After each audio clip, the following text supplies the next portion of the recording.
bem-vindas, bem-vindes. Essa atividade é a live gravada do Projeto Margens, da sexta edição do evento Cidades em Transe, promovida pelo Projeto de Pesquisas Margens, Grupos em Processo de Exclusão e Suas Formas de Habitar Pelotas. Vinculado ao Grupo de Estudos Etnográficos GEUR, o evento Cidades em Transe nasce como um espaço para discussões e trocas de experiências na construção de saberes entre o público acadêmico e não acadêmico. Nessa edição, intitulada Ancestralidades, Envelhecimentos e Espaços Urbanos, pretendemos compartilhar debates e promover debates acerca das ancestralidades fundamentadas em processo de construção identitária, bem como dos envelhecimentos e suas relacionalidades, que envolve direitos e deveres, relações de afetos, religiosidades, novas sensibilidades, questões de saúde, mobilidade e moradia. Ainda, pretende-se oportunizar reflexões sobre as diferentes perspectivas e construções simbólicas que os processos de envelhecimento podem assumir em diferentes linguagens para os mais diversos grupos, como movimentos sociais, grupos religiosos, indígenas e quilombola, pessoas LGBTQIA+, periferias, mulheres, nos mais diversos contextos urbanos. Reitero que a presença nessa transmissão será confirmada pelo preenchimento e envio do formulário. Esta é a mesa Raízes Tradicionais, Comunidade, Ancestralidade e Envelhecimento. Para convidados especiais, Ina, que vem da comunidade quilombola Concilha Negra, cidade de São Lourenço do Sul. O Éder vem da comunidade Voé Alvira Pelotas, Monte Bonito, 9º distrito, na localidade Pedreiras. E a Laisa, que vem da terra indígena Guarita. Então, nós vamos começar com a apresentação individual de cada um. Acho que a Karina podia começar se apresentando. Depois o Éder, depois a Laisa. Boa tarde, meu nome é Karina Santana Ferreira, eu sou da comunidade quilombola Coxilha Negra, de São Lourenço do Sul. Sou mestranda no curso de Antropologia da Universidade Federal de Pelotas, tenho 42 anos, sou mãe de 4 filhos e estou muito feliz por estar aqui.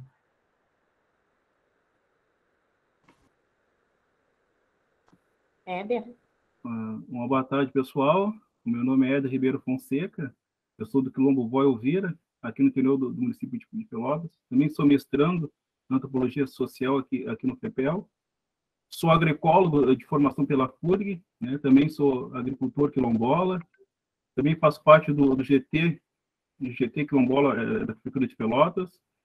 Também faço parte da Associação Brasileira de Agroecologia, né? Eu sou um dos coordenadores do GT de Ancestralidade e Etnicidade dos Povos Tradicionais do Brasil.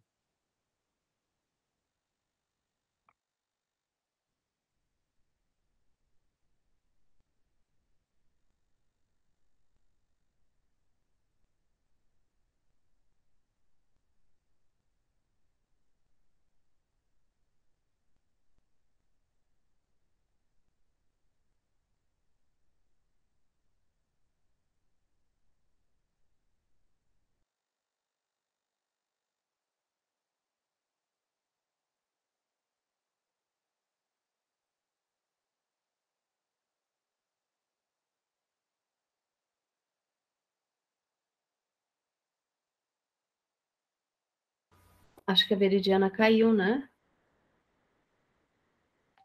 Ela colocou aqui que sim. Tá, ela vai voltar. Laisa, quer se apresentando enquanto isso? Boa tarde, então. Vocês me ouvem bem? Perfeito? Tá. Então, boa tarde a todos. O meu nome é Laísa Caingangue. Eu sou conhecida dentro do movimento indígena como Erecaigangue, que é o meu nome indígena. Eu sou da terra indígena do Guarita, no noroeste do estado do Rio Grande do Sul. Eu sou doutoranda em Antropologia Social aqui pela UFPEL. E agradeço o convite de estar com vocês nesse momento. Espero que no decorrer da tarde a gente possa construir um trabalho bom, bonito e que seja satisfatório para todas as comunidades. Obrigada.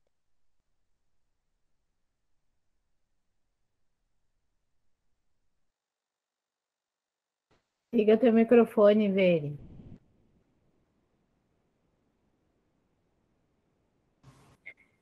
Eu sou a Veridiana, eu sou formada em Antropologia pela Universidade Federal de Pelotas e sou mestranda em Antropologia. A nossa conversa, vou começar com uma pergunta para que a gente possa conseguir deslanchar. Se dará para os convidados uma primeira pergunta: como a ancestralidade pode ser vista no cotidiano da comunidade? Pode começar, Karina, se quiser, pode ser tu.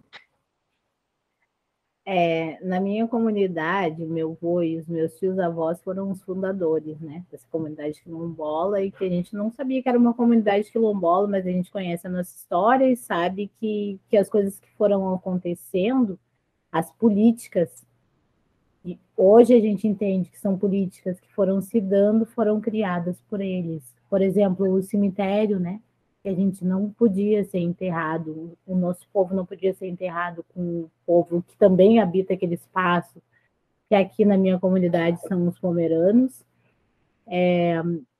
Os espaços de cura e outros espaços de baile, festa, eles foram criados por essas pessoas. Então, os meus ancestrais, meus avós, meus tios-avós, enfim. A gente percebe, assim, nessa altura da vida, que tudo que existe naquela comunidade foi criada pelos nossos ancestrais. Hoje a gente tem vivo o seu Wilson Ferreira, tem 90 e todos os anos, que é o pai da Adriana, a nossa primeira... A gente tem muito orgulho dela, né? Além dela ser conhecida como bonequeira, ela é a nossa primeira graduada na Universidade Federal, que é a Adriana Ferreira. Ela é maravilhosa. E ela foi e nos puxou para a universidade e fez com que a gente ocupasse esse espaço que também é nosso, e por conta disso nós estamos aqui. É maravilhoso ter o seu Wilson vivo e conosco, nos dando força e a partir daí a gente entendendo do que, como no resultado dessa luta, né? A gente entende com a vivência e com ele estar conosco o que significa essa luta, e a gente está ocupando esses espaços que a gente ocupa nos dias de hoje. Não sei se respondi a pergunta, Vê. Está fechado seu microfone, minha flor. A gente podia agora passar para o Éder, depois para a Laisa, então. Aí a gente vai fazendo a roda assim, organizando dessa maneira, pode ser? A ancestralidade, para mim, né, no Quilombo, ela está em todos os lugares, né? Aqui na minha comunidade, a qual eu pertenço, a gente tem atualmente 8 griots, né, que detém, o mais velho tem 86, né? Meu pai tem 80, a minha mãe tem 74, a intencioneria achei 90, acho que tem o mais velho ainda, né? Mas a ancestralidade, ela ocorre em todos, né? Esses dias a gente estava conversando, que estava fazendo o levantamento sobre o censo quilombola no estado, né? Nossa comunidade, ela vieram fazer. E aí teve alguns integrantes que começaram a falar das suas alimentações, né? Que ainda comem, né? Esse alimento. E aí eu falei, você conhece a jacuba? A jacuba é aquele alimento que a gente comia com feijão e farinha, né? Não, café e farinha. E farinha de milho, né? Ou farinha de mandioca, né? Que é a jacuba, né? Que é a tradicional comida que a gente comia, como canjica, a gente falou que ainda a gente come bastante ainda, né? E o terreiro do quilombo, o terreiro de uma família quilombola, ele tá sempre limpo, né? E sempre vai ter um griot sentado, encostado na parede, com seus netos em volta. Então, isso aí é característico de uma comunidade quilombola, né? A minha avó era assim, ela sentava e os netos no banquinho dela, que eu guardo aqui, ficava sentada e ficava cuidando dos netos. E a reciprocidade também no quilombo ainda é muito latente, né? Essa troca, né, de alimentos, tu não tem tal coisa, tu vai lá e ajuda fulano, né? E quando uma criança nasce também numa comunidade quilombola, ela não vai ter uma única mãe, né? O único pai, o único tio. Todos têm o dever de cuidar daquela criança, né? Então a criança nunca vai estar sozinha, né? Isso aí é uma coisa que a gente tem firme no quilombo, né? E a questão das ervas medicinais eu sempre falo, né? eu sempre falo, né, o nosso sistema educacional é os nossos griots, né, e griots. E, né, e o nosso sistema de saúde é as matas, né, que é das matas que a gente existe até hoje por causa dessa floresta, né, da floresta, onde a gente tirou o alimento, o abrigo, né, e a cura, né, até hoje eu aprendi muito com a minha avó, com meu tio, com a minha mãe sobre as ervas medicinais, né. Então toda a família quilombola tu vai ter alguma erva medicinal, né, para diferentes, né, para diferentes curas, né. Então e a oralidade é fundamental dentro do quilombo, né. Então eu acho que isso ainda vigora, né. Claro, cada quilombo vai ter a sua especificidade, né. Nem nem todo quilombo é igual, né. Até porque vieram várias tribos, né, etnias, né, da África para cá, que aqui eles se modificaram conforme o ambiente, né, conforme o território no Brasil se modificou as práticas, né. E com os nossos irmãos indígenas aprenderam muito sobre o território, que aqui para eles era um território, né, não conhecia, mas as práticas, tem muitas práticas ainda que é de vida da África e foi adaptada para cá, né. Mais ou menos era isso, né.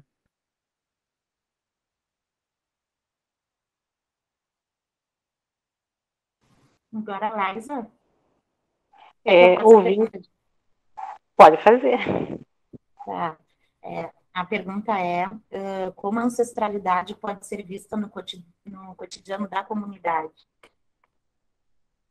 Eu acho que a ancestralidade, ela junto com a comunidade, ela é a mesma coisa, né? Para nós, pelo menos. E a gente não está aqui se não fosse a nossa ancestralidade. É ela que rege a nossa vida. Não existe povo indígena sem ter ancestralidade. Isso para nós não é algo que se compreenda.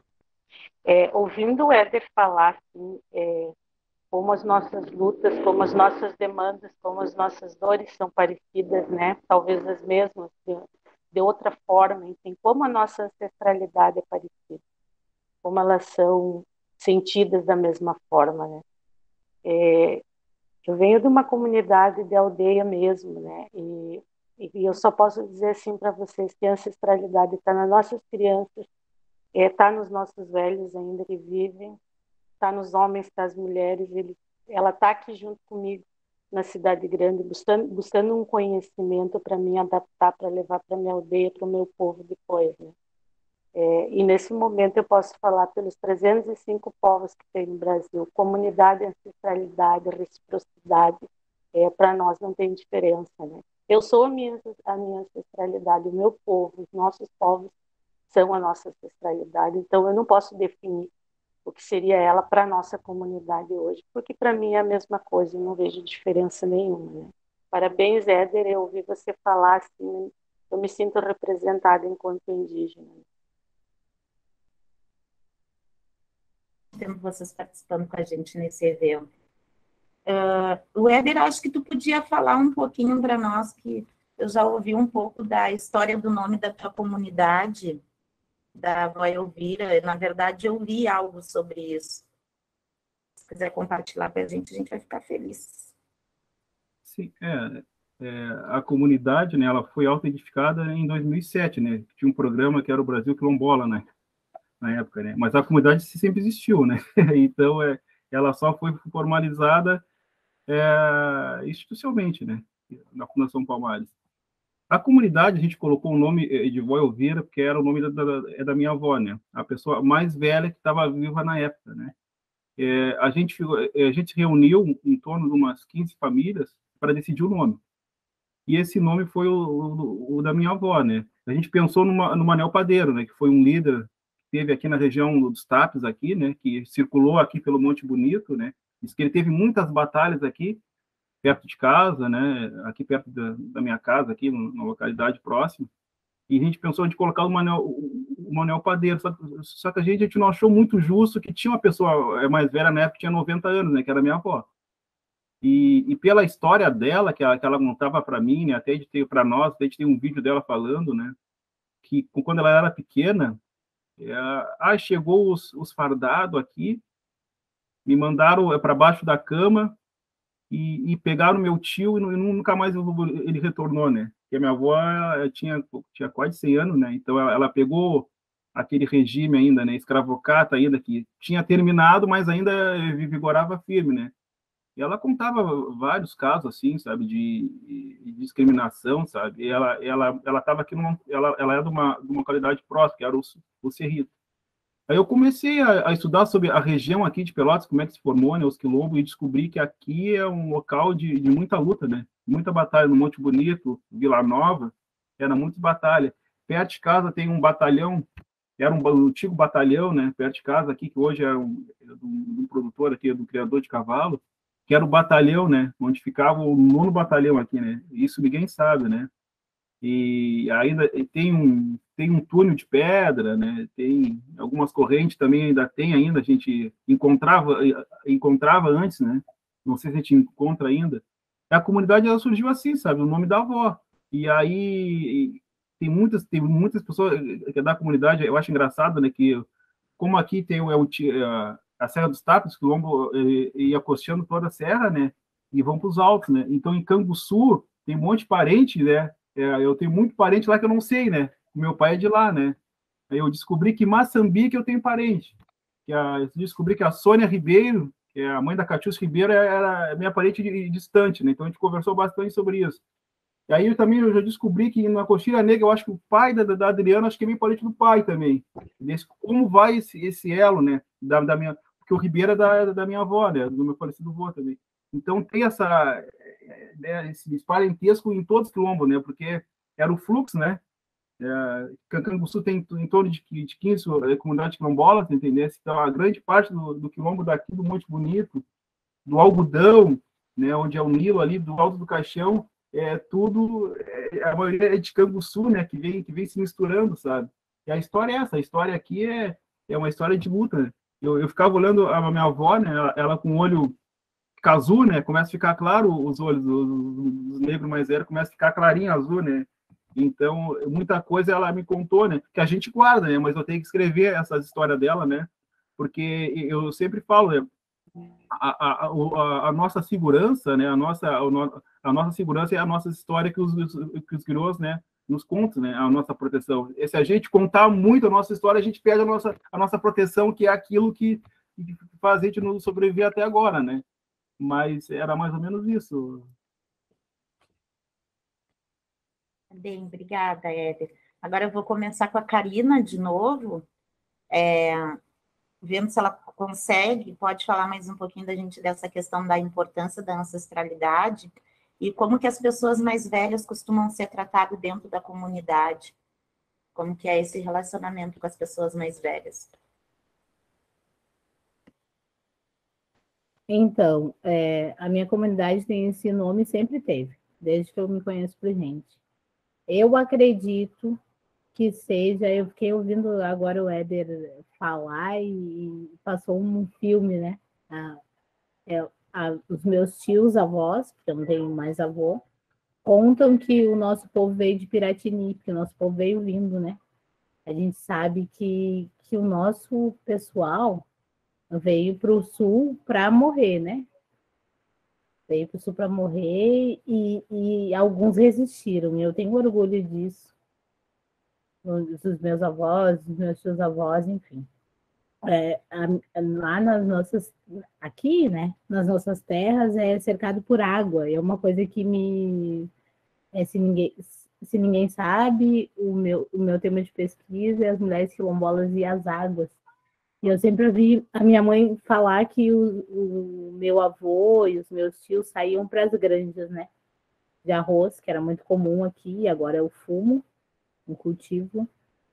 E ficavam muitos dias. Então, tem um arroio que passa no fundo, um arroio que passa do lado e uma sanga que passa na frente.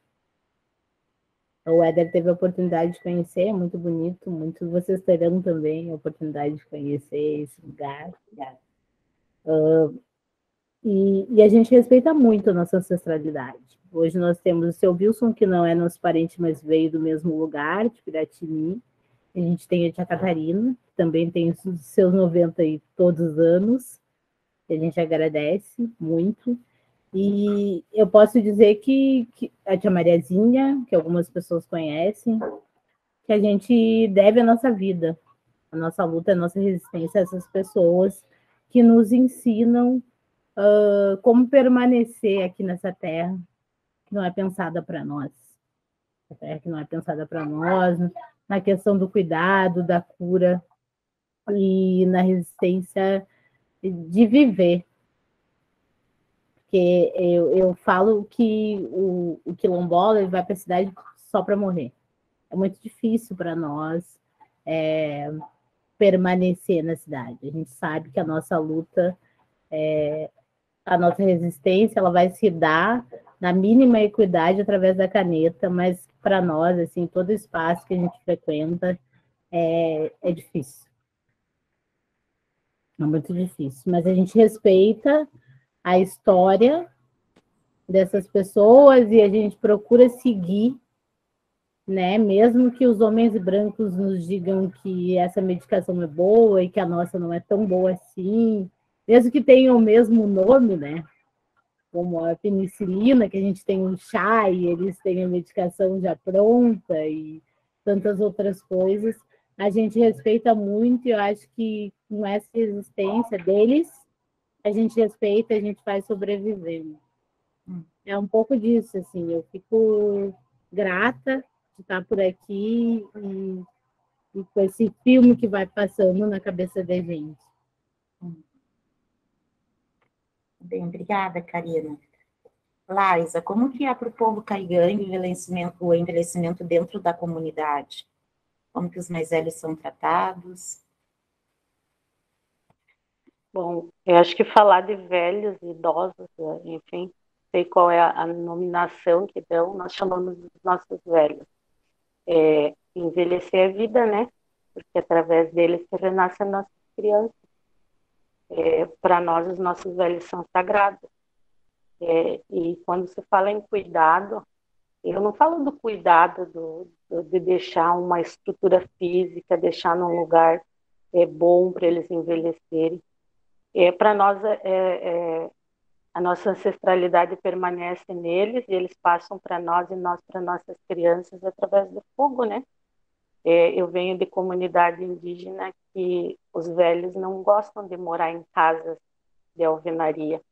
Então, quando as pessoas visitam nossas aldeias e eles veem os velhinhos lá deitados em volta do fogo de chão, numa casa de chão, que a gente chama, as pessoas da sociedade não compreendem isso, acham que os nossos velhos estão mal cuidados, que eles estão atirados lá, digamos assim. Mas esse é o modo de ser caigangue, isso não pode ser confundido com miserabilidade, que nós somos um povo de miséria, que nossos velhos não são assistidos. A gente tem uma outra concepção, um outro conceito do que é pobreza e miséria, né? Só para dar um exemplo rapidamente, a gente ganhou muitos projetos em que se construíam casas de alvenaria para os velhos, né? Morarem, e não foi algo que foi aceito, porque a gente não consegue fazer o fogo de chão para aquecer eles dentro de uma casa de alvenaria. E muitos velhos pegaram e pediram para os seus filhos fazer um buraco no chão do piso para que tivesse o fogo, né? Então, e as pessoas confundem isso, a sociedade confunde isso como falta de cuidado. Eu não me sinto muitas vezes autorizada para falar sobre os nossos velhos de outra forma, a não dizer que eles dão a vida para nós, né? Ser velho, ser da comunidade é uma honra para nós. E cada vez que um vai embora, a comunidade perde um pouco, a comunidade chora um pouco, mas a comunidade também agradece por ter tido a chance, né, de conviver. Essa fala da Karina em que ela diz a gente vem para a cidade para morrer é algo que mexeu muito comigo agora ouvindo ela falar sobre isso, né? E graças aos velhos eu vim para a cidade para morrer, mas eu também vim para renascer, enquanto alguém que vai também um dia ficar velho, né? E vai ser a ancestralidade dessa nova geração indígena que está aí. Então eles são sagrados, assim como as crianças dos nossos velhos, eles são sagrados. É isso.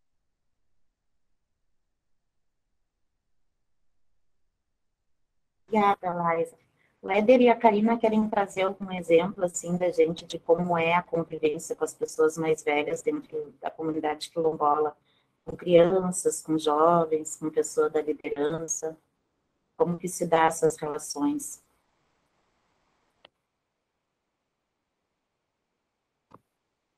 Bom, Veridiana, né? Como a Laísa disse e a Karina, né? Os mais velhos, para mim, são pessoas sagradas, né? Para mim, eu não tenho, né? Em todos os quilombos que eu fui, em reuniões que eu fui, né? Eu sempre eu respeito, né? Os mais velhos, né? E a comunidade aqui, em toda essa família que a gente tem, as pessoas mais velhas, né? Eles são muito bem respeitados, né? Eles são bem escutados, sabe? Porque os mais velhos, eles enxergam além. A Laísa, a gente está muito na correria em evento, em participando de palestra, né, em reuniões e tal, e a gente começa a contar as coisas para o mais velho. E eles, automaticamente, eles falam uma coisa que a gente não notou dessa reunião que a gente teve, né? É uma coisa surreal, assim.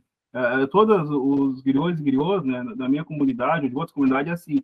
Eles não participam, eles não vão, né, nas reuniões, mas a sabedoria deles, de nos escutar, de perceber o que estava errado, o que podia ficar melhor, e, foi errado, era para ter feito isso.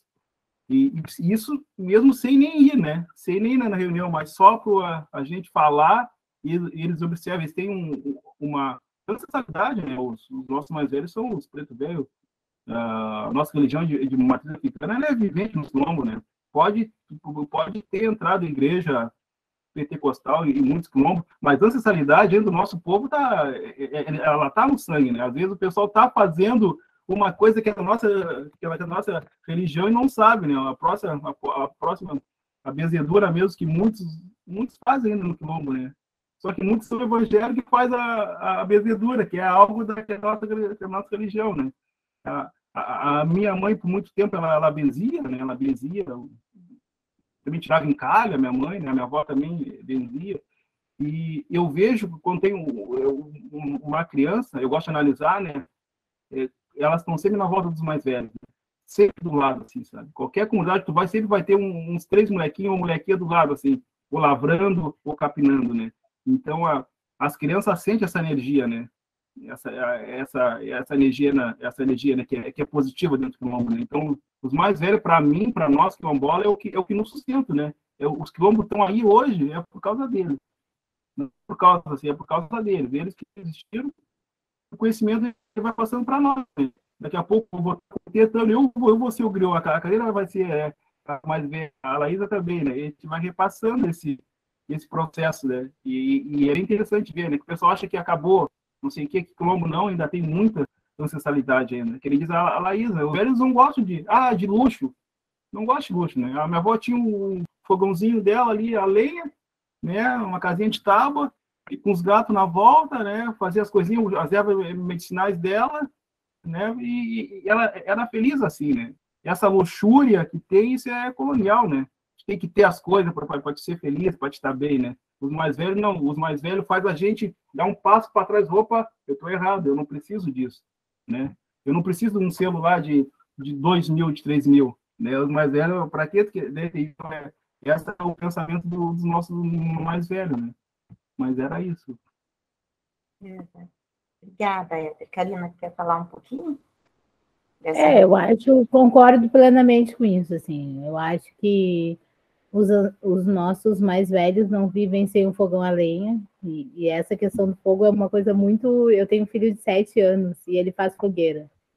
E a gente, quando está na comunidade, não consegue internet e energia elétrica muitas das vezes, assim, 90% das vezes. Então, a gente tem também uma casa na cidade e ele faz fogo. Ele faz fogo, muito fogo.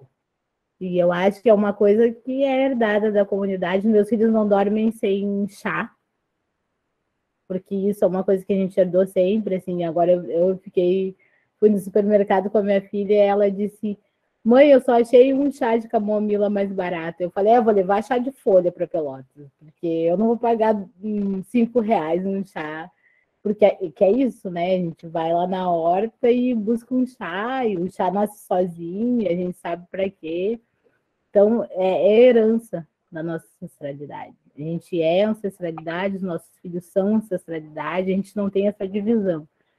E eu vou contar rapidinho aqui. Esses dias uma amiga de São Paulo me fala sobre questão do ciúme. Eu fiquei muito não sabendo o que dizer para ela sobre isso, porque na comunidade não tem isso. Porque todas as pessoas que chegarem, é quase impossível uma família quilombola não ter um tio que more junto, não ter uma pessoa que venha e que passe uma temporada em casa. Então, eu não sei falar sobre esse sentimento. Porque todas as pessoas que chegam são acolhidas. A gente não tem essa divisão de que pai, mãe, filho e tal. E eu não sei o que quer dizer isso. O que quer dizer esse sentimento de ciúme. Porque todas as pessoas que chegam são acolhidas e ficam um tempo que for necessário para elas. E aí eu fiquei pensando nisso, nossa, eu não sei falar sobre ciúme, né? Eu não sei falar sobre ciúme. E isso também é herança da nossa ancestralidade, porque o quilombo é isso, né? As pessoas chegavam e ficavam, e ficam, e permanecem o tempo que for necessário, e cada um cuida do outro e a outra, e não interessa a sua sexualidade, não interessa o seu jeito de ser, as pessoas chegam e ficam, porque o quilombo é um espaço onde as pessoas que não estão felizes onde estão vão chegar e permanecer. E vão nos ensinar e vão nos aprender. Eu acho que isso é o que a gente aprende com a ancestralidade. A gente ouve histórias que a gente aprende e muito com pessoas que não tiveram o mínimo de estudo colonial. Aprende como se comportar, com os brancos aprende como se comportar, talvez na cidade, aprende como se comportar e acolher e também negar alguma coisa que nos faça mal. Minha avó dizia sempre, vocês tomem cuidado com o bicho branco, ele é perigoso. E é isso. E a gente toma cuidado a vida inteira. E a gente continua aplicando isso nos nossos filhos, por mais que a gente vá viver fora, que a gente saia da comunidade, volte, mas a gente vai dizer sempre para os nossos filhos tomem cuidado com o bicho branco, porque ele é perigoso. E a gente aprende na prática esse perigo e esse cuidado que a gente tem que ter. Obrigada, Karina. Laisa, tu quer complementar algo? Quer falar algo sobre isso? Estava pensando também na questão das casas dentro das comunidades indígenas, como que os mais velhos veem isso nessas construções, assim, né, que a gente sabe que algumas comunidades recebem. Como que se vê isso dentro da comunidade? Como que os mais velhos lidam com isso? Existem muitas políticas públicas direcionadas a nós indígenas, né? Hoje, na atualidade, assim, a gente já consegue manter um diálogo, não muito aberto ainda.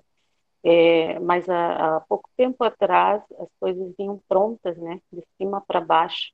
E tudo aquilo que já vem pronto para dentro da tua casa, ele não dá certo. Como, por exemplo, se eu fosse na casa de vocês e quisesse mudar tudo, móveis de lugar, enfim, repensar a vida de vocês. E isso, infelizmente, era feito, né? Claro que isso é muito presente ainda, nós estamos em tempos políticos sombrios em relação a nossos direitos, as nossas demandas, as nossas lutas, enfim. Mas a gente está formando muito intelectual indígena, né? Formando no sentido de formar muito guerreiro. A gente está pensando de que forma a gente pode lutar contra esse sistema imposto, né? E esses guerreiros, quando eu digo, são guerreiros de papel e caneta mesmo, né? Lutar com outro tipo de armas, né? Que é, por exemplo, o que eu estou fazendo hoje, dentro de uma federal, né? Estudando antropologia. Não só os velhos, mas também toda a comunidade sempre viu isso com um pouco de medo, digamos assim. Isso assustava e assusta a comunidade. Mas, como eu disse anteriormente, os nossos velhos, a nossa ancestralidade, muitos vivos ainda, então, eles são os doutores, são eles que nos ensinam. Se você pensar num doutor dentro de uma academia, numa sociedade aqui fora, mais ainda é importante, nós temos os nossos lá. São eles que direcionam a nossa caminhada, né? Ninguém chega a alcançar um nível acadêmico sem autorização dos ancestrais, dos velhos. E quando eu digo velhos, eu estou falando de lideranças tradicionais, tanto homens quanto mulheres, né? Claro que nós temos uma presença masculina dentro do nosso povo caingangue, que ela aparece mais, mas isso não quer dizer, e a gente não vai entrar em discussão, questão de gênero, né? Mas com certeza são todos guiados por grandes mulheres indígenas velhas, digamos assim. Então, era visto e continua sendo visto com desconfiança. E eles nos organizam, eles nos direcionam. E como Éder disse, eles sabem. É por isso que eu digo que eles são grandes doutores, né? Através de aconselhamentos simples, eles conseguem direcionar toda uma vida acadêmica, por exemplo, né? De uma pessoa, de um guerreiro que eles mandaram aqui para fora. E aos poucos a gente vai também se tornando, né, um ancestral. Nós seremos os velhos futuramente, né? Então, é uma geração passando para outra todo o conhecimento e toda a resistência, né? Nós somos uma cultura de resistência. E eu não posso explicar para vocês aqui como é que isso se dá, mas isso se dá simplesmente através da oralidade, da observação, porque nós somos povos da oralidade. Nós somos povo de falar pouco, de observar, porque a gente aprende muito, absorve muito ouvindo. Porque a pessoa que fala demais, os nossos velhos sempre dizem, a pessoa que fala demais, as pessoas cansam de ouvir ela. Daqui a pouco ela só está falando e os outros estão só olhando. Então, vocês vão e vocês estejam ouvindo. O que vocês vão fazer com isso depois, quando vocês voltarem, aí sim se torna um problema nosso. Então, eu penso que a gente falando pouco, né, falando em voz baixa, a gente consegue absorver muito daqui e ajudar a pensar daqui a pouco, porque, claro, a gente também é bem consciente de que nós somos um povo de 2022, essa cultura de resistência também precisou se adaptar a esse novo contexto, né? Porque eu penso que se a gente não se adaptasse enquanto povo caigangue, com certeza nós já teríamos sido extintos, né? Se a gente não absorvesse muito dessa sociedade. Mas o absorver e o conviver com essa sociedade, eu digo assim para vocês, bem com certeza, assim, de conviver mesmo. Essa convivência aqui fora não conseguiu levar tudo do nosso povo. Tem muita coisa que a gente não fala, que a gente não mostra, que a gente não diz, porque realmente é uma forma que os nossos velhos encontraram de preservar muito da nossa cultura, muito dos nossos rituais e principalmente dos conhecimentos que são repassados para os mais jovens na atualidade, né? Em forma de contar a história, de apresentar alguns remédios do mato, em forma de direcionar a nossa caminhada. É isso. É isso, muito obrigada. Pensando nessa questão de valorização dos saberes, eu gostaria de saber de vocês se a mídia e as redes sociais, quanto a isso, atrapalha ou ajuda nessa valorização? Como é que é a relação das comunidades com essa tecnologia toda que tem, né? Porque tudo chega mais fácil, né? O conhecimento de todos, né? Mas como que se vê? Ajuda ou atrapalha na valorização dos saberes das comunidades? Para mim depende, muito. E tá passando um caminhão aqui de novo. Mas tá, vamos lá. Para mim depende muito, assim. Eu faço uma crítica à extensão rural. São algumas instituições que chegam com um trabalho pronto para nós. E aí eu acredito que nas comunidades indígenas também. E aí daqui a pouco a gente não constrói com eles, mas eles constroem verticalmente para nós. Só que a gente tem uma história, a gente tem uma cultura, e a gente tem um jeito de fazer as coisas. E aí também, eu e o Éder, a gente tem uma resistência à mídia. Eu não sou midiática. Se tu me conhece, me conhece. Se não me conhece, não me conhece. Porque tem muita coisa que a gente é segredado. E a gente precisa manter esse segredo. Porque é isso. É nosso conhecimento, né? As ferramentas criadas para construir uma casa, por exemplo, foram criadas pelos nossos ancestrais. Quem construía as casas? Em Pelotas, eu passo e vejo aqueles prédios antigos, foram construídos por quem? Foram construídos pelos nossos ancestrais. Quem criou as ferramentas para facilitar o trabalho?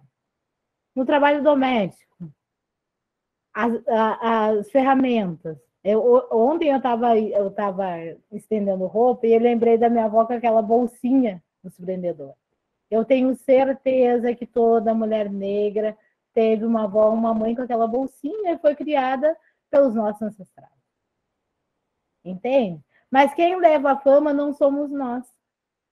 Então, talvez não seja interessante a mídia para nós. Porque tudo que é nosso é nomeado por um cientista que criou aquele objeto, que ganha dinheiro com aquilo, mas nunca, ou quase nunca, é dado o nome de um quilombola, de uma mulher negra, de um homem negro. Então, isso é uma coisa. Mas, também, a gente pensa isso, né? Se nós não escrevermos a nossa história, alguém vai escrever. E aí vai escrever pela lente dele. Se a gente não colocar na mídia a nossa história, alguém vai colocar. Vai colocar pela lente, pela visão, pelo olhar deles. É meio louco esse negócio de mídia. Para mim, enquanto mulher quilombola, é muito louco, assim. Porque fica nisso, né? Ontem foi dia 13 de maio. E aí é uma data que me faz repensar e mexe muito comigo.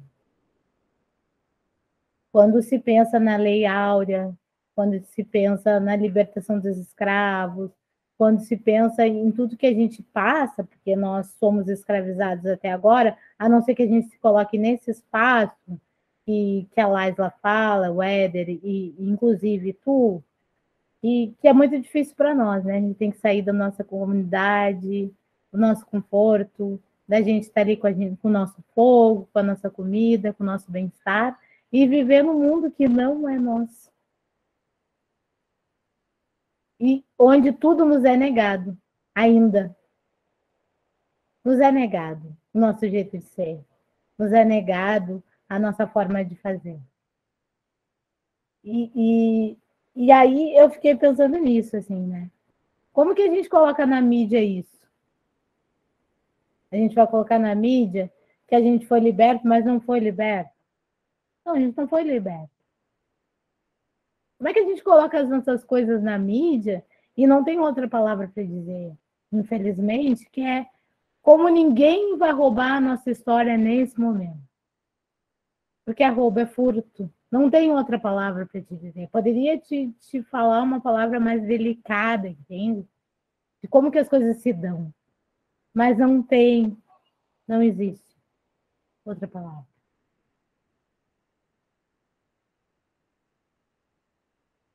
Quer falar um pouquinho sobre isso, Laisa? O Éder também.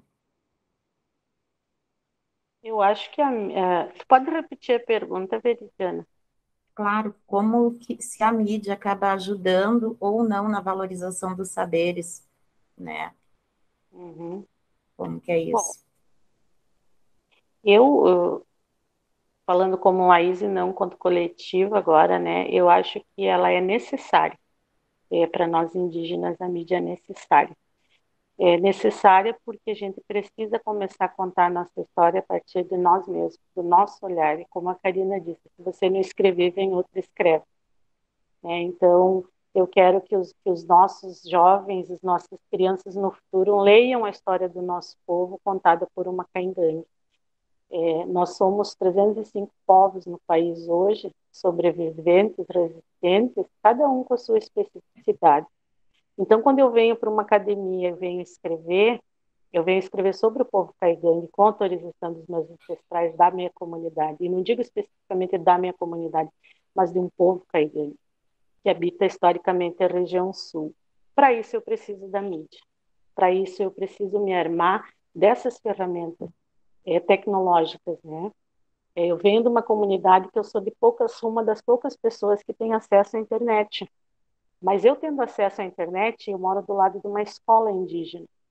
Todos os alunos terão, na medida que eles circularem em volta da nossa casa, porque nós não temos cercas ao redor da nossa casa. Cerca é algo que dá limites, e o nosso povo, ele não vê limites territoriais. Então, a maioria das crianças, dos jovens da minha aldeia, procuram ao redor da minha casa para ter acesso à internet. Os poucos que têm acesso a telefone celular, compartilho com os outros. E eles precisam disso, eles precisam ter esse acesso, porque eles não vivem isolados do mundo. Eles precisam se relacionar com outras sociedades para que eles consigam alcançar o ensino superior, o ensino médio, o ensino técnico, que seja, né? Nós temos um número muito reduzido de indígenas nas academias atualmente. E mais uma grande vantagem é que nós temos a maioria mulheres, né? E mulheres, não mulheres, mas as mais jovens, né?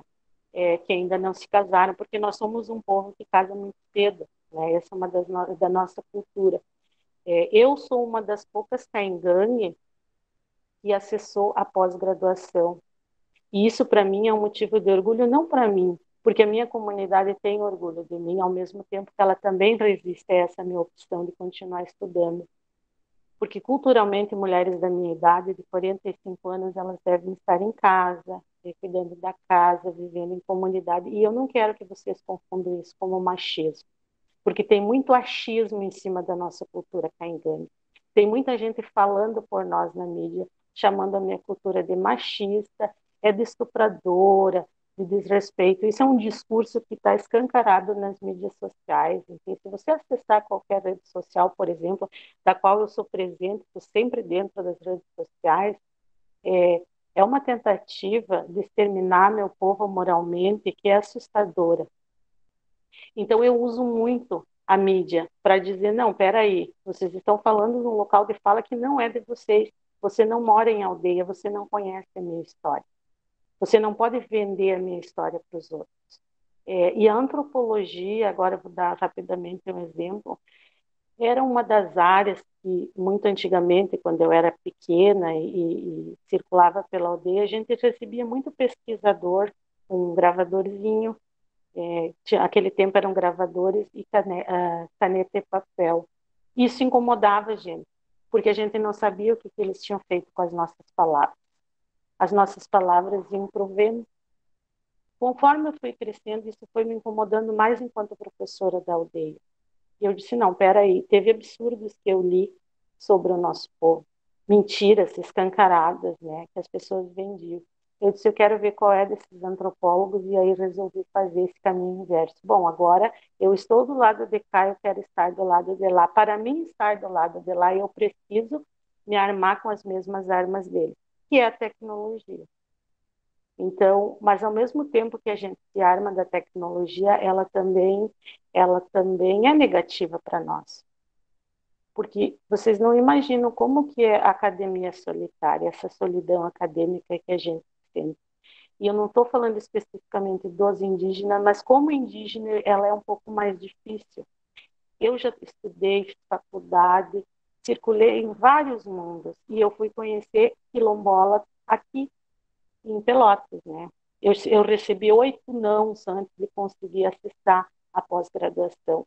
A UFPEL foi a universidade que me acolheu. Tem problemas, tem como qualquer outra universidade, mas foi aqui que eu consegui o espaço em poder falar, em poder estar fazendo isso que eu estou fazendo hoje com vocês no sábado. Sabe, ter a oportunidade de falar enquanto povo indígena, né? Trazer as coisas boas. Tanto é que eu estou usando um celular. Então, a tecnologia, ela é necessária, ela é uma arma, a gente tem que só saber usar. Então, como indígena, para mim, assim, ela é positiva nesse sentido. E é claro, né, pessoal, que eu também uso ela para rebater muita coisa que falam a respeito do nosso povo, que não é o caso da gente falar agora. Então, eu fui saber a diferença de negro e quilombola quando eu conheci a irmã do Éder na pós-graduação, e a gente criou uma relação, porque, como eu disse anteriormente, as nossas dores e as nossas demandas são as mesmas, né? Então, a gente se arma dessa tecnologia das mídias, do papel e da caneta, para a gente falar de nós, para que a minha escrita chegue até as nossas aldeias e as nossas crianças, ou através da internet, que elas consigam se reconhecer. Não, essa é a nossa história e ela foi contada por uma de nós. Então, nesse sentido, ela é muito positiva, né? E a academia que me abriu esse espaço, assim, eu gosto sempre de reforçar isso. E foi aqui em Pelotas, dentro da Federal, que eu consegui dizer, olha, agora sim vocês vão ver a história contada a partir de uma indígena, aldeada, mulher, mãe, avó, professora e membro da comunidade, com autorização do meu povo. Quer falar um pouquinho sobre isso para a gente, Éder, sobre a questão da mídia, se ajuda a valorizar ou não, como que a comunidade lida com isso? Sim, ficou pouca coisa para mim falar, né? A Isa e a Karina já contemplaram bastante, mas eu vou contribuir um pouco. A força da mídia, né? A gente não pode negar, é fundamental para nós. Né? Então, o poder que a mídia tem de atingir os locais onde demorava para chegar. Hoje mesmo, qualquer coisa que acontece lá na comunidade da Laísa, automaticamente ela me manda o áudio, um zap, e eu já vou saber o que está acontecendo e já vou poder divulgar, né? Então, a mídia, a gente tem que saber, tudo na vida a gente tem que saber usar ao nosso favor, né? Essa é a realidade.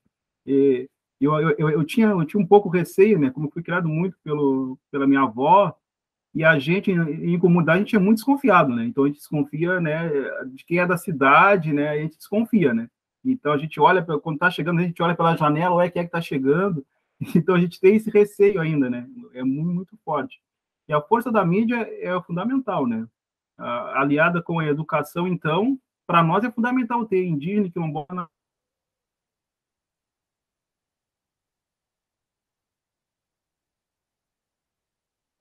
indígena, um homem negro, né, para citar nas minhas referências, né, porque né, já tá nas plataformas, né, muitos inscritos nossos, né, mas também tem aquilo que muitos eles não aceitam esses inscritos, né, dos nossos aí, né. Eu fui fazer o meu TCC, aí eu só coloquei gente preta e babalorixá no meu TCC, né? E o pessoal achou meio estranho, tu não citou Caporal, não citou não sei quem lá, a Costa Weber, são aqueles que são os famosos da agroecologia. Não, eu quero citar o meu povo, né? Eles fazem ciência também, eles estão na mídia, né?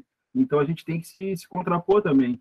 E a Karina tinha muito receio, mas agora eu vejo diferente, né? Que é fundamental estar na mídia, né? Porque tu tem que falar do nosso povo, a gente tem que falar, né? O olhar nosso, né? Eu não vou dizer que aquele branco, aquela branca não está com boa intenção, mas o olhar deles é diferente do nosso, né? É totalmente diferente. De repente, já está com boa intenção de divulgar, só que o olhar nosso é diferente, a gente está vivendo ali, a gente está na comunidade, né? Então, certa vez, foi o ano passado, retrasado, uma colega minha da Karina, que é professora, a Vivian Mota, do IFSU, São Paulo ali, e ela me convidou para ela estava fazendo uma pós numa universidade famosa dos Estados Unidos, né? Acho que é Harvard lá, né? Estava numa pós lá, né? E aí o trabalho final ela já tinha que fazer um artigo.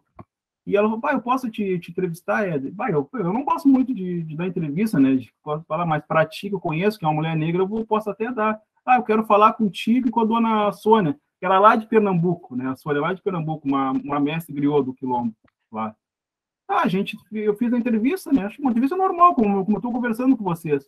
E ela transcreveu a fala minha junto com a da Sônia, né? E fez o artigo.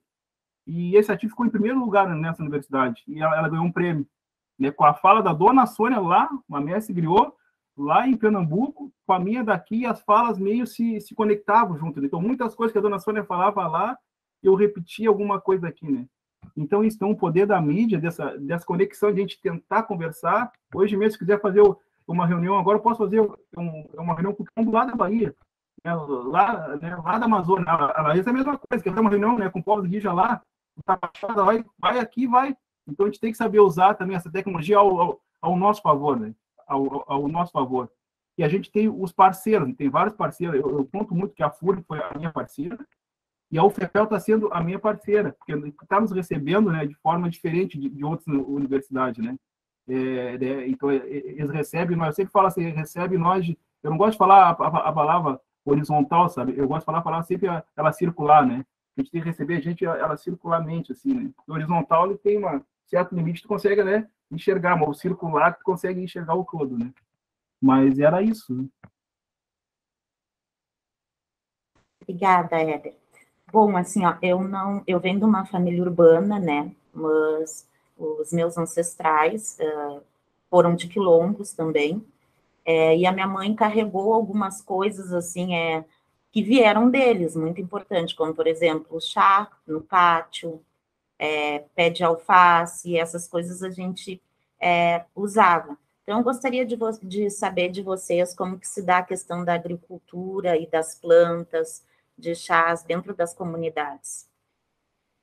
Se as pessoas mais velhas têm um lugar específico nisso, né? Elas que passam o cuidado, o uso de cada planta e como usar, como é que é isso? Eu acho que a gente não consegue lembrar da vida sem agricultura. A gente não entende muitas coisas, principalmente o gosto, é muito interessante. Assim. Quando a gente chega na cidade, por exemplo, a cenoura não tem gosto de nada. A nossa cenoura é doce. Nosso tomate é doce. E aí a gente fica ali se perguntando, até que a gente vai estudar, vai entender que é o agrotóxico que faz essa diferença no sabor. Mas é muito difícil, de novo, né? É difícil para nós entender o que acontece aí. Eu não consigo lembrar da minha infância comprando uma fruta, por exemplo. A minha tara era comprar um iogurte. Eu queria experimentar aquilo. Porque a nossa vida não se dá sem agricultura. Mesmo que as nossas famílias migrem, como no teu caso, para a cidade, o meu pai é da cidade e a minha mãe é da comunidade. Todas as temporadas que a gente passou na cidade tinha fruta. Inclusive maçã. Eu não sei como é que minha mãe conseguia aquilo. Assim. Ela plantava maçã na cidade. Quando a gente estivesse lá, a gente conseguia colher maçã, morango, cenoura, tomate, que é coisa que dá rápido, né? Alface. Eu não consigo, tanto eu quanto os meus filhos. A gente não consegue entender a compra desse produto. Então, eu acho que é isso. Acho que a gente não consegue viver sem agricultura. Não tem como. E é isso. Assim, é meio difícil a gente separar, como diz a Laisla, a ancestralidade do agora. Porque a gente tem, por exemplo, eu tenho a minha tia de 70 anos que faz um curso junto comigo, né? Que é a tia Tereza, que vocês terão o prazer de conhecer. Ela tem 70 anos e ela está terminando a universidade, terminando o curso de educação do campo, porque ela achou que fosse necessário para a comunidade. Ela está ali naquele espaço, ocupando aquele espaço com 70 anos. E é muito importante para nós, mas ela não sabe o que ela oferece para as crianças, para nós, é uma fruta. Ela não sabe oferecer uma bala, por exemplo. A gente não tem na nossa casa, eu observo isso, assim, né? Os brancos têm muito bala, muito chocolate, muito açúcar, muito essas coisas assim. 1 quilo de açúcar para nós dura mais de meio mês. A gente não usa açúcar. Então, é muito diferente, só estou vivenciando mesmo para conseguir entender o que significa a agricultura para nós. A gente vive com o que a gente tem naquele espaço, a gente planta, a gente colhe, está tudo bem, assim, no doce, por exemplo, quilombola, e o Éder vai concordar comigo, não vive sem batata doce, que é o açúcar que a gente come com café sem açúcar. Tem o doce da fruta que a gente passa no pão, ou então nada, ou então banha, que a gente não consome açúcar. Mas é um espanto também para o povo da cidade quando a gente fala que a gente não consome açúcar. Porque eu não sei de onde a minha mãe tirou esse conhecimento, mas ela sempre disse isso. O açúcar faz muito mal, açúcar é um veneno. Doce a gente tem que fazer em casa, porque esses doces... E aí, quando a vaca está dando leite, a gente faz doce de leite, senão a gente faz doce de fruta, e a gente usa o açúcar naquilo ali. Eu não sei como seria a vida de uma pessoa quilombola sem a agricultura. Não consigo imaginar.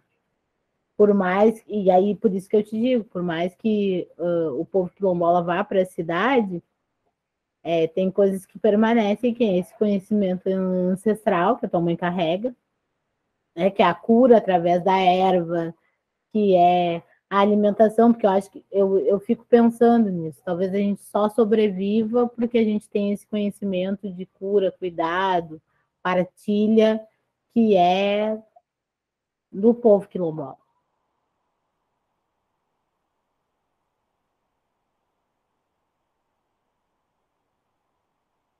Obrigada, Karina. A Laisa pode falar um pouquinho para a gente sobre isso, Laisa?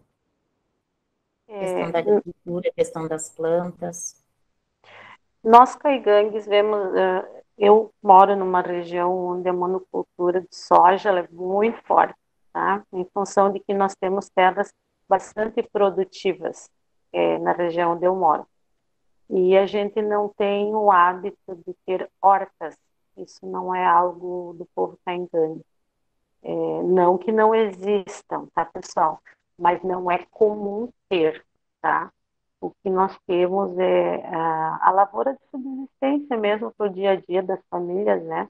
As famílias plantam o que é comum, batata, mandioca, feijão, milho, né?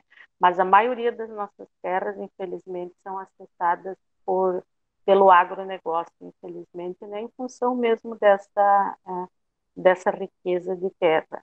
A gente também não tem o hábito de falar chás, né? Vamos fazer um chá.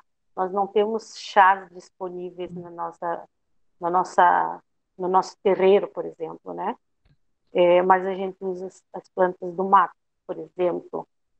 Aqui, vocês falaram, eu peguei aqui, tá? Isso aqui foi tudo coisas que eu trouxe da aldeia, que não está no pátio, não está na horta. Isso são remédios do mato. Tá? Isso é muito acessado, nós temos as pessoas dentro da nossa cultura caigangue, tem as pessoas específicas que podem tirar, não é qualquer pessoa que pode acessar, porque não é qualquer pessoa que vai encontrar. Tá? Então, não é ir ali no quintal, ali no terreiro, que você vai encontrar os nossos remédios, né? Então, é no mato mesmo, né? E aí se usa, se distribui, né, para a comunidade ou para quem porventura esteja com uma enfermidade, né? E aí a gente faz para a pessoa. Faz sim daí em forma de chá, mas você não vai lá e diz, eu fiz um chá de qualquer coisa, sei lá, um chá de hortelã, por exemplo. Os mais velhos, essas pessoas específicas que são as detentoras desse conhecimento, você não precisa saber que chá você está tomando e que ele fez para você, né? Porque ele não vai fazer nada de mal para ti. Então, nós não temos esse hábito de plantar os nossos remédios porque nos encontramos no mato que ainda existe, né? Porque estão destruindo tudo. Assim são as nossas alimentações tradicionais, por exemplo. Eu sou de um povo, que é o povo caigangue, é o único povo que se alimenta de uma planta que a gente chama de fuá. Para nós é uma comida tradicional caigangue, tá? É do povo caigangue que eu falo. Se um dia vocês tiverem interesse em conhecer outros povos, tem que chamar outros representantes, tá? Eu não tenho nem autoridade para falar sobre outros povos. E o fuá é uma planta da nossa alimentação que está sendo extinta porque ela não se planta, ela nasce simplesmente. E aí, nas restevas, depois que eles colhem, só que daí os caras vão lá, né? Os focos, vocês para nós são os focos, né? Aquele que não é nós. E na nossa língua a gente chama de foco. Aí eles vão lá e passam um secante, porque para a cultura da sociedade de fora, o fuá ela é um inso, ela é veneno, né? Enquanto para nós ela é o mais sagrado dos nossos alimentos. Então a gente já não consegue acessar muito porque eles passam secante nas lavouras. Então a gente tem que ser mais rápido que eles assim, né? Quando eles colhem, a gente já vai lá procurar o fuá. É uma coisa muito normal no nosso cotidiano, mas não é uma coisa que dá, não é uma coisa que dá assim em todas as épocas do ano. Tem épocas específicas, né? E não é uma coisa que você possa pegar uma mudinha e plantar. Então, assim, falando em questão de chá, em que tem uma horta, isso não é costume nosso, né? Não que não tenha, mas dificilmente você vai encontrar, tá? Porque aquilo que a gente precisa, a gente vai no mato buscar. Éder, passa a palavra para ti. Diferentemente da Laísa, né, os quilombos aqui, pelo menos onde eu conheço, que é a Serra dos Tapes aqui, né, não conheço lá na fronteira lá do quilombo de Cuida Armada, que que são os campeiros, né? Já é outra técnica, né? Não sei como é que é a geografia deles lá, mas nós aqui é pequena propriedade, né? No máximo, tu pode encontrar alguma família quilombola que tenha 5 hectares, mas é raro tu encontrar, né? O resto é pequena propriedade. E a agricultura quilombola é o termo que quem usa muito é o Nego Bispo, né? Que é um quilombo, né? Que é um mestre aí. Eu estou utilizando a agroecologia quilombola para contrapor essa apropriação cultural que está tendo, né? Dentro dos quilombos, né? Então, o adobe mesmo, que é essa casa feita de barro, né? Isso é técnica quilombola indígena, né? Então, estão se apropriando dessa. Então, eu entrei na jogada de utilizar o termo agroecologia quilombola, né? E o quilombo é isso, é como eu falo, né? A agricultura quilombola está totalmente ligada com a natureza, né? Com os animais, né? Com os encantados, né? Então, a gente consegue plantar analisando a natureza, né? Como é que as nuances da natureza. O passarinho cantou no mato ali, né? Cantou no mato, uma sakura, ó, amanhã vai chover. Aí tu vê algum inseto assim diferente, assim, que andando igual, né? Olha, acho que tem chuva marcada. Ó, agora mesmo no inverno a gente analisa as árvores, que o amaricá, que se florir cedo, é sinal que o inverno vai ser rigoroso, né? Tem a questão das chuvas também, que a gente consegue analisar, né? Então, a agricultura quilombola, né? Então, totalmente ligada com a natureza, né? A natureza é que nos guia para a gente plantar, né? E a gente planta, e a agricultura quilombola, ela está ligada principalmente às mulheres. Se a agroecologia quilombola existe, a agricultura quilombola é as mulheres que estão tocando, sabe? Que não colocam veneno nos seus quintais. Né? As mulheres que cuidam da sua horta, né? O homem quilombola ainda está naquela lógica, muito entrou na lógica do colonial, né? Que é tocar veneno, né? E a mulher não, a mulher cuida do quilombo ainda, né? Nessa questão, não entra veneno no quilombo por causa das mulheres, né? Que tem aquela produção agroecológica. A Laís falando, eu vou no mato pegar uma raiz, né? Que me ensinou foi minha avó. Eu faço uma fomentação, né, com ervas medicinais, né, que até sou eu que sei fazer aqui em casa, acho que também aqui no meu quilombo, que só eu sei fazer, né, e que eu aprendi com a minha avó, né, que eu prestei atenção, eu vou no mato, pego essa raiz, né, e faço essa fomentação com álcool e com outras ervas medicinais, que é fundamental para te livrar de dores, né, alguma dor está no corpo, se eu fomento com aquela erva, com essa fomentação que eu faço, quando eu vou fazer a colheita de qualquer planta no mato ou na horta, eu sempre peço licença, né? Uma coisa que eu tenho, que a minha avó fazia, tem que pedir licença, né? Que tu tá tirando, né? Uma parte ali que tu vai utilizar. Eu sempre faço, sempre peço licença, porque a árvore, a planta é um ser vivo, né? É um ser vivo, né? Elas se conectam, né? Elas choram, as raízes servem de comunicação entre elas, sabe? Só que a gente, com o olhar, né? Com esse olhar nosso aí humano, acha que não tem, né, essa conexão com a natureza. E a agricultura está viva, né? Né? Tem técnicas de manejo de solo, né? Essa questão de cobrir o solo, né? de alimentar as plantas. A formiga atacou, é sinal que tem alguma doença, então a gente planta um canteiro a mais, que é para aquela formiga atacar aquele canteiro e não ir naquela produção nossa, né? Então a gente tem uma técnica ainda que os próprios, né? E cada quilombo vai ter a sua produção. E Moçambique mesmo era o quilombo que era forte em produção de feijão preto, e outros quilombo é batata doce, e outros tem milho, né? Né? Aí tu vai muito, né? No Macanudos mesmo, lá onde entrava o feijão sopinha, pelos cabelos das africanas, tem muito feijão miúdo ainda lá também, tem muita cebola. Então, cada quilombo vai ter a sua produção diferente, né?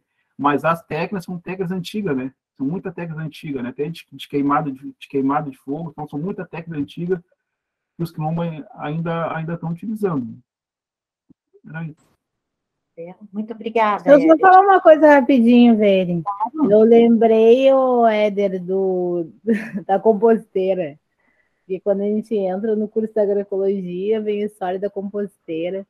E aí eu falei para a Adriana, a gente tinha que escrever um projeto. Eu falei, gente, como que a gente faz isso, né? E a gente não utiliza composteira, a gente vai... É uma coisa tão automática que esses dias eu moro na casa de estudante lá, da estudante quilombola, e eu fui comendo uma laranja para aula. E jogando os bagaços na rua, assim, tipo, nas hortinhas que tinha, nos canteiros, eu fiquei muito pensando nisso, assim. Como que a gente vai fazer composteira se toda a nossa vida a gente juntou as cascas e o que era para o porco a gente dava para o porco, o que não era para o porco a gente atirava na horta. E tá bem, tá tudo certo. E eu não consigo fazer uma composteira. É muito mais forte do que eu. E acho que isso vem da ancestralidade, assim, que a gente não consegue, eu não consigo. A minha cunhada que fez agroecologia faz a composteira, tira o líquido e coloca na horta e tá tudo bem. E aqui em casa a gente não consegue, a gente tem um lixo que é para descartável, eu não lembro o nome, um lixo seco e as cascas. E aí a gente coloca ali, vai colocar na horta e vai dar tudo certo. E é muito engraçado esse lance da composteira, né? A gente vai, que a ciência estudou, que a gente tem consciência disso, mas que a gente não consegue, no cotidiano, colocar em prática, né? Essa história da composteira.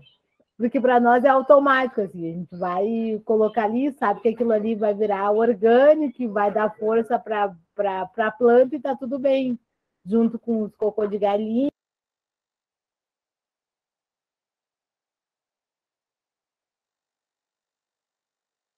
Junto com os cocô da vaca e do cavalo, e está tudo certo. E a nossa história é diferente, né? Essa história de cultivar. Por exemplo, eu lembro da minha mãe tirando uma terra de um lugar e dizendo, olha, essa terra aqui está muito fraca, então eu vou a outra terra de outro lugar. Nós, quilombolas, a gente muda a terra.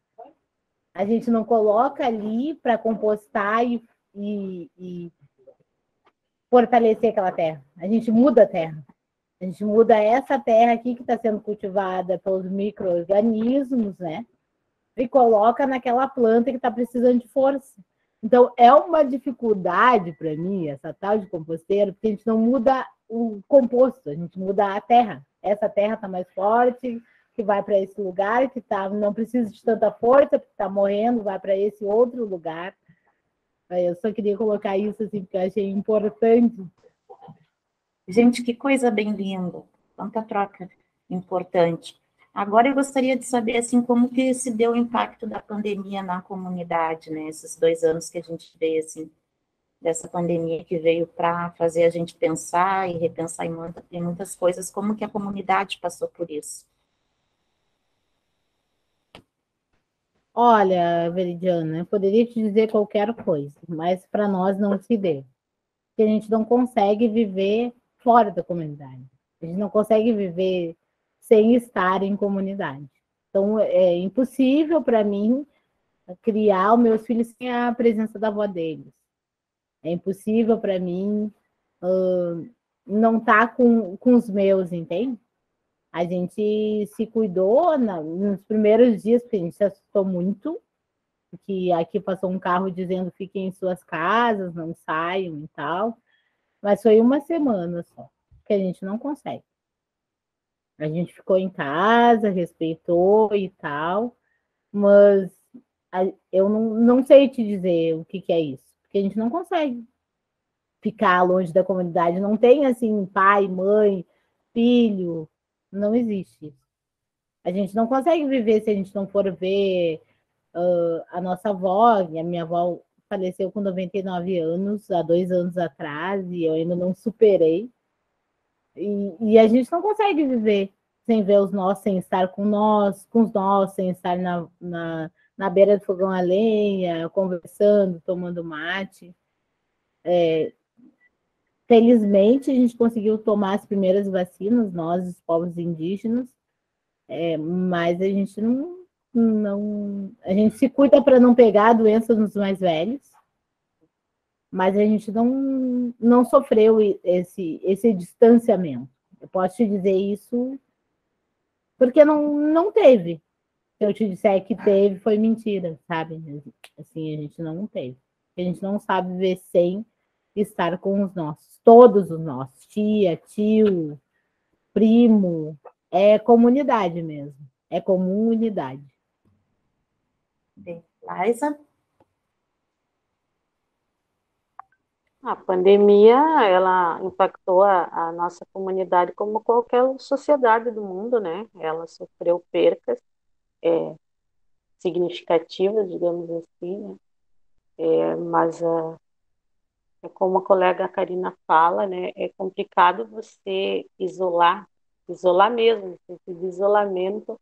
É uma comunidade que é acostumada a compartilhar quase tudo, né? Viver em comunidade, interação, reciprocidade, né?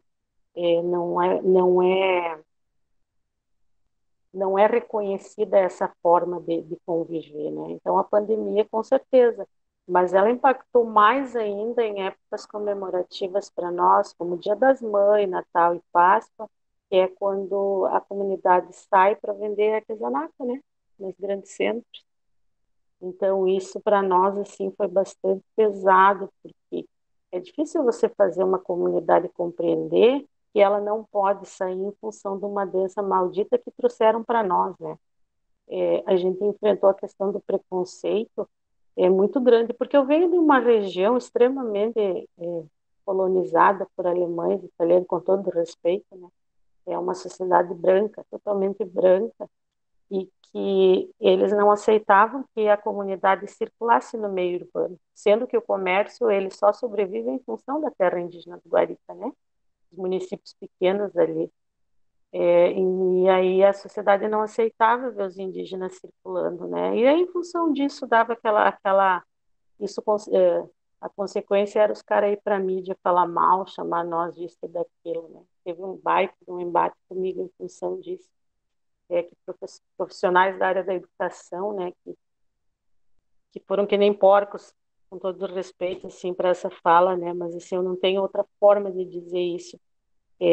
Usufruíram de todos os direitos depois de aposentados, se infiltraram nas aldeias para poder ganhar um direito a mais como professor de difícil acesso, e aí foram os primeiros que foram vomitar em rede social acusações infundadas, usando imagens dos indígenas em função da pandemia, que os indígenas não ficavam em casa, que não se isolavam, que não respeitavam, que estavam disseminando o Covid, né? Então, isso impactou muito na comunidade, porque algumas pessoas leram, né? E alguns jovens leram isso, e isso mexeu com a autoestima, com o respeito, com a dignidade humana, né? Então, isso foi uma coisa bem forte na comunidade, essa questão de dizer que os indígenas não respeitavam o isolamento, né? Isso é só um exemplo.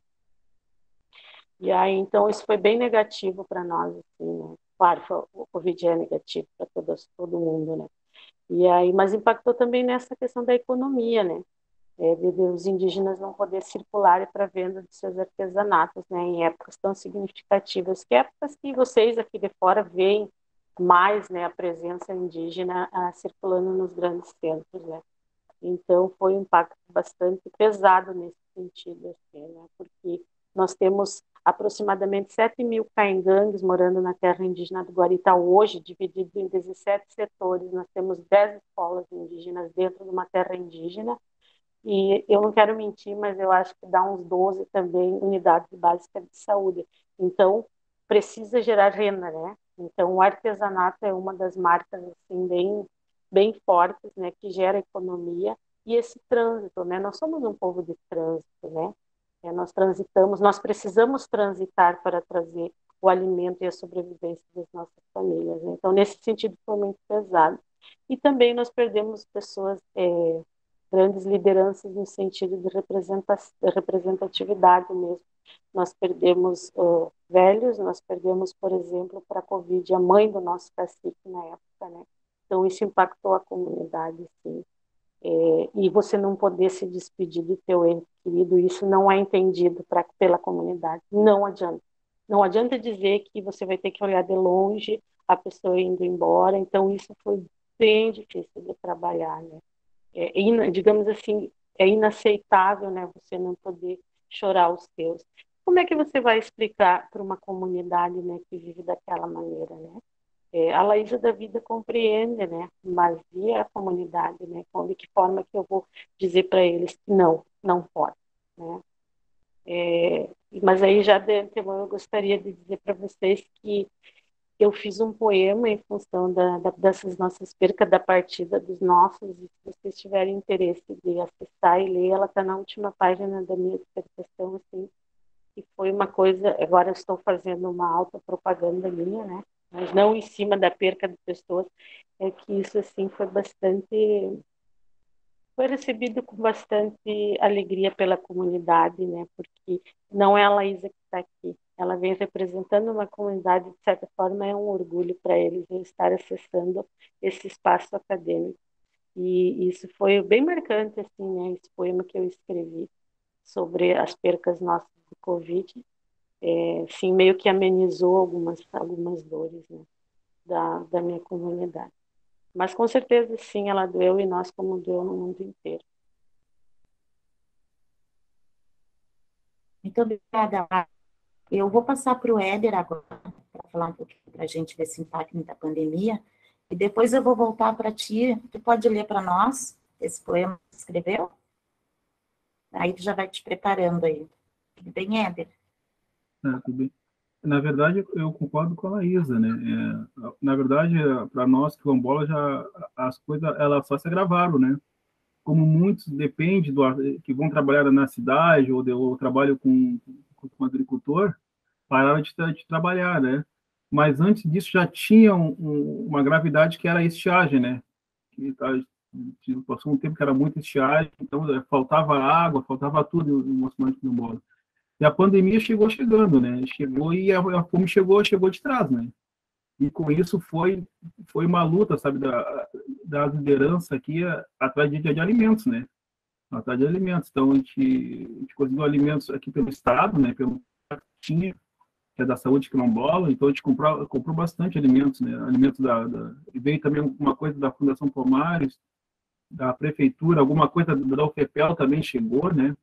Então a nossa luta era sanar a fome, né?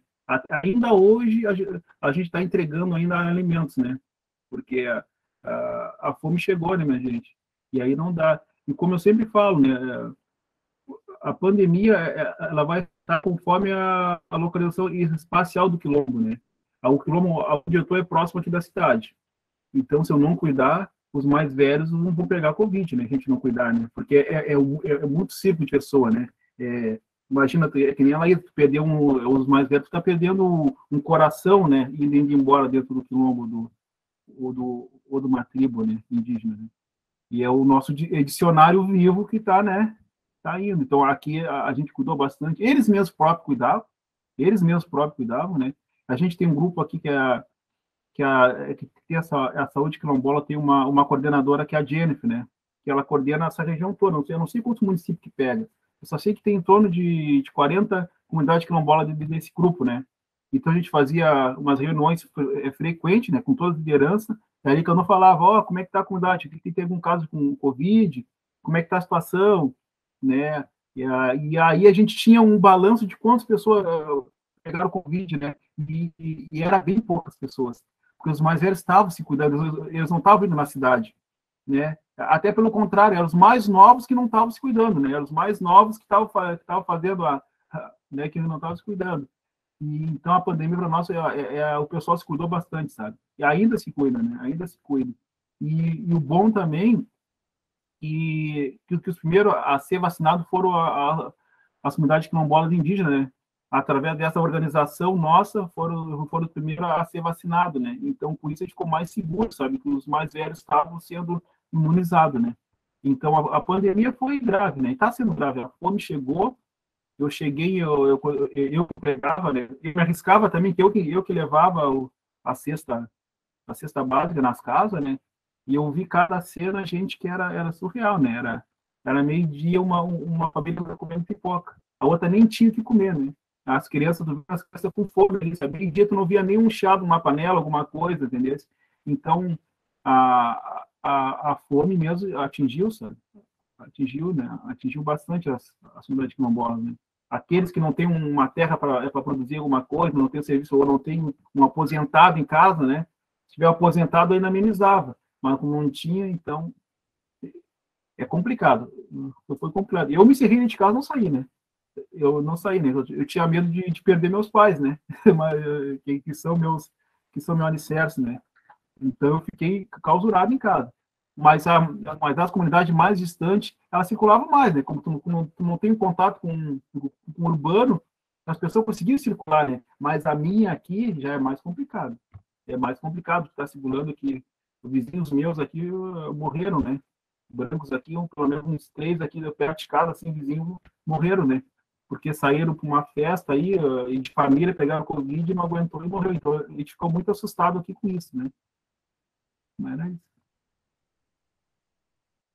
Obrigada, Éder. Agora a gente vai passar, então, já estamos chegando ao finalzinho, para cada um fazer a sua contribuição, fique à vontade, o que vocês quiserem falar. Eu acho que a gente pode começar pela Karina, depois o Éder, e depois a Laisa, que a Laisa já vem já lendo para a gente, pode ser? Amores, eu não tenho acesso à minha dissertação agora. Eu tô no telefone, eu nem tenho Note, tá? Senão eu poderia pegar o Note e acessar, mas eu posso compartilhar, depois eu tenho no e-mail, coisa e tal, eu posso compartilhar em outro momento com vocês. Desculpa, tá? Não, capaz, tudo bem. Então, tá, Karina. Tá aí, Karina. Pode ser tu, Éder, então, começar com as considerações finais, então. Tá bom. Não, eu queria só agradecer, né, pelo convite, como diz a Laísa, né? Quando a gente está aqui, a gente não está sozinho, né? Tem todo um povo por trás, então a gente tem que cuidar, é o que a gente fala, né? Para a gente tem que representar bem o nosso povo. Queria só agradecer a vocês aí, a professora Luiz, né, a Tu, Veridiana, né, que para mim é fundamental vir aqui falar do meu povo, sabe? Falar um pouco da cultura, botar em evidência, colocar na mídia, que nem diz o poder da mídia, colocar na mídia, para mim é fundamental. Fico só agradecido. E estou sempre à disposição, sabe? O que precisarem aí de mim, né? Estou sempre à disposição, professor. Se tiver alguma coisa, estou sempre à disposição, né? Algum contato, alguma coisa, que a gente circula bastante, a gente conhece bastante gente. Só queria agradecer. Só isso, né? Obrigada. Karina? Também só tenho a agradecer, convidar vocês a conhecer minha comunidade e dizer que é muito importante a gente estar nesses espaços. Agora eu consigo perceber e visualizar melhor isso, né? Esse espaço da mídia. E dizer que é isso, estou à disposição, gratidão, Vere, parabéns por tu estar à frente disso tudo, maravilhosa, como sempre. Parabéns, professora Luíse, por chamar esses povos tradicionais e a gente poder contar a nossa história para todo o povo brasileiro e o povo não brasileiro também, internacional. E para isso que é importante a mídia, né? E é isso. Gratidão, gente. Muito obrigada. Beijo. Beijo. Laisa? Também, como o Éder e a Karina, eu gostaria de agradecer, Veridiana, pelo contato, né? Estava meio complicado eu estar respondendo, estava com um pouco de dificuldade, mas tudo bem. Professora Luísa, pela oportunidade de me abrirem esse espaço enquanto povo, enquanto coletivo indígena, né? Eu não conhecia a professora Luísa e não tive oportunidade no mestrado, mas agora a gente está fazendo uma aula junto. Eu tenho aprendido muito, a gente aprende muito todo dia, o tempo inteiro com todas as pessoas, né? E dizer que para o Éder, assim, que foi uma honra ter convivido com a Leandra no mestrado, né? E foi aqui dentro da Federal que eu pude aprender quem são os negros, quem são os quilombolas, quem é o movimento, né? E uma coisa que ficou bastante marcado para mim, assim, é que como as nossas demandas são as mesmas, as nossas dores, os nossos anseios, as nossas conquistas também, né? Tanto é que nós estamos nessa mesa aqui, bem diversa, e quanto ainda a nossa luta é separada. Eu percebo assim o quanto nós, povos indígenas, estamos distantes desses movimentos sociais em nível de região sul. Né? Eu venho de uma região onde não tem negros, não se conhece quilombolas. E quando eu falo em quilombo, em quilombolas, as pessoas ficam assim, como assim? Aonde você está? Em que mundo você está circulando, né? Infelizmente, ou você é branco ou você é indígena, né, na minha região. Então, isso é uma coisa que a gente precisa começar a dar visibilidade para esses movimentos, mas trabalhando junto. Enquanto a luta for separada, as coisas não vão se conquistar, né? Então, eu vejo essa nossa presença indígena aqui na UFPEL, falando especificamente da academia, é um espaço que a gente está conquistando, É um espaço que a gente não precisa sair gritando pelas ruas, né? Porque nós somos um povo da calmaria, nós caigangue. Eu ainda preciso aprender a gritar, né? Dentro de um espaço acadêmico que é nosso.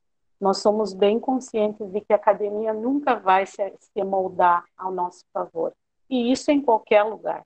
Então, a gente precisa achar meios de se moldar a ela, mas sabendo também que todo o conhecimento acadêmico, científico que a gente tiver aqui, a gente precisa levar para os nossos, né?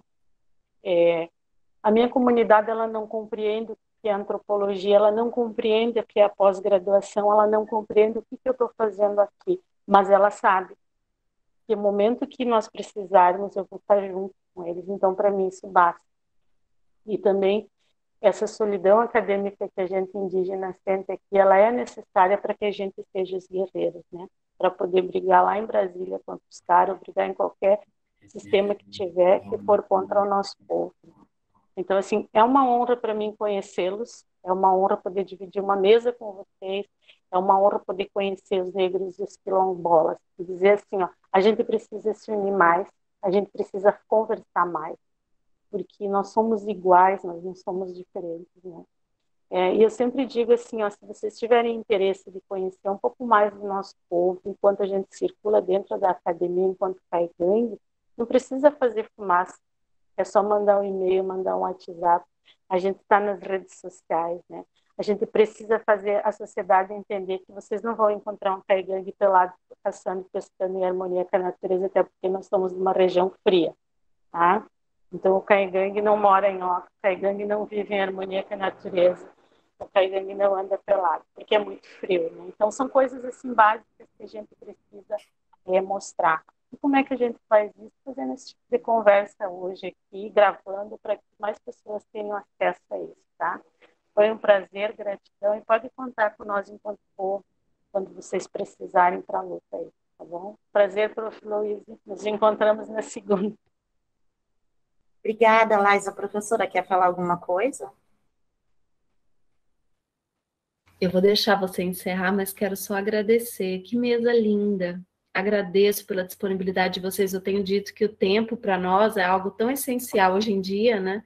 Vocês disponibilizarem o tempo de vocês, né, para estar aqui com a gente, fazendo essa troca, é digno de muita gratidão. Então, eu agradeço. E foi um prazer ouvir vocês aqui hoje. Mas eu nem era para estar aqui, Veridiana. Jogo de volta aí para você.